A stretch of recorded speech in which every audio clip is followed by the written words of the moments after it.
Bonjour tout le monde, je suis Fosfire et aujourd'hui je vous retrouve pour une vidéo un peu spéciale car aujourd'hui je vais faire un tier list sur les livres Armes de Feu. Sans plus attendre, commençons tout de suite avec le premier livre, La Prophétie. Je vais le mettre en A tier puisqu'il s'agit quand même du premier livre qui lance quand même l'univers. L'univers, bon, il n'est pas parfait puisque, bon, c'est peut-être un peu lent. Le livre 2, perso, je le mettrais en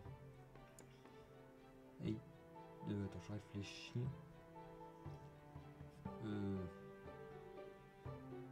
Peut-être en tiers, c'est vrai que t'as un petit peu un complot éventuellement à élucider pour savoir qui a tué les autres depuis le début. Mais je le mets comme dans le livre. Le livre 3, je vais aussi le mettre en tiers, mais j'aime beaucoup de livres. Aussi beaucoup les livres Armes de Feu. C'est vrai qu'on a un bon développement sur Gloria. Alors, à cas où, j'ai lu le livre qu'une seule fois chacun, donc je ne me rappelle pas forcément de ce qu'il y a. Bon, pour moi, le livre 4 est peut-être... C'est vrai que bon, car Comet, bon, il fait un peu moins de choses. Toujours dans une bonne partie du livre.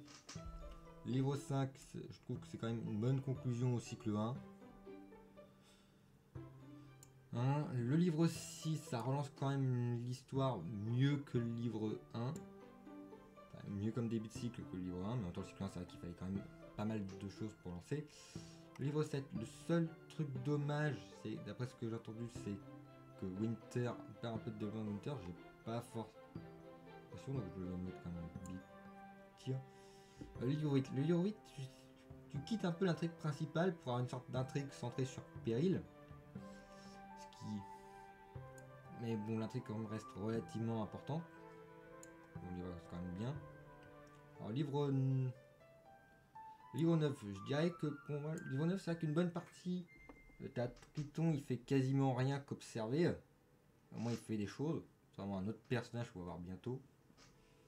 Livre 10, le meilleur livre, puisque évidemment, meilleur perso, Kibli, donc évidemment, meilleur livre.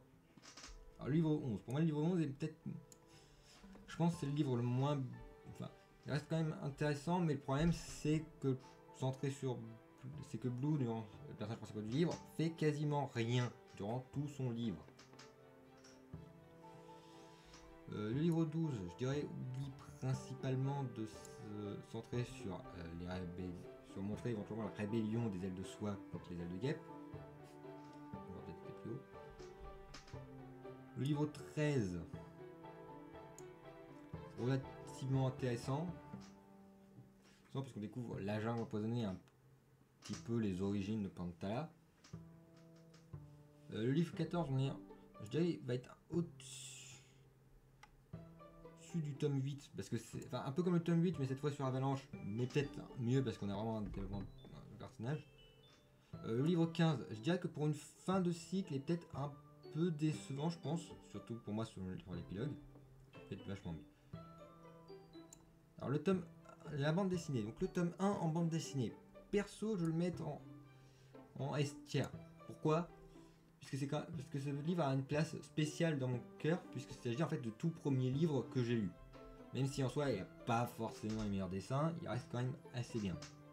Ça aussi, la bande dessinée, je la lis quand même beaucoup lu. Le tome 2 en bande dessinée, bon, ça suit relativement l'intrigue du tome 2, donc après on est en général les livres. Bande dessinée en général, perso, je vais mettre bon, juste derrière souvent les de base, parce qu'en général ça suit vraiment l'intrigue en image. Perse. Au niveau des seins, après ça reste bien. Légende. Maintenant arrivons aux légendes. Légende spectrale. Légende spectrale, clairement le meilleur livre des Armes de Feu. C'est peut-être le plus. En même temps, il y a un thème un peu plus sombre que la plupart des autres livres, donc ça va. Alors, Légende de tueur de dragon, je sais, d'après ce que j'ai entendu, que certains ne l'apprécient pas vraiment. Perso, je l'apprécie puisque ça te donne un point de vue que tu n'as jamais vu, donc je le mets aussi en S tier, bon, juste derrière, mais quand même, le livre reste très bien quand même. Et enfin, les Winglets, qui sont sortis récemment, du coup, que j'ai lu assez récemment.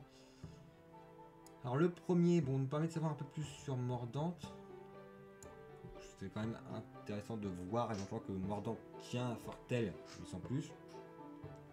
Le Winglet Assassin, on a une backstory sur l'assassin, donc qui reste.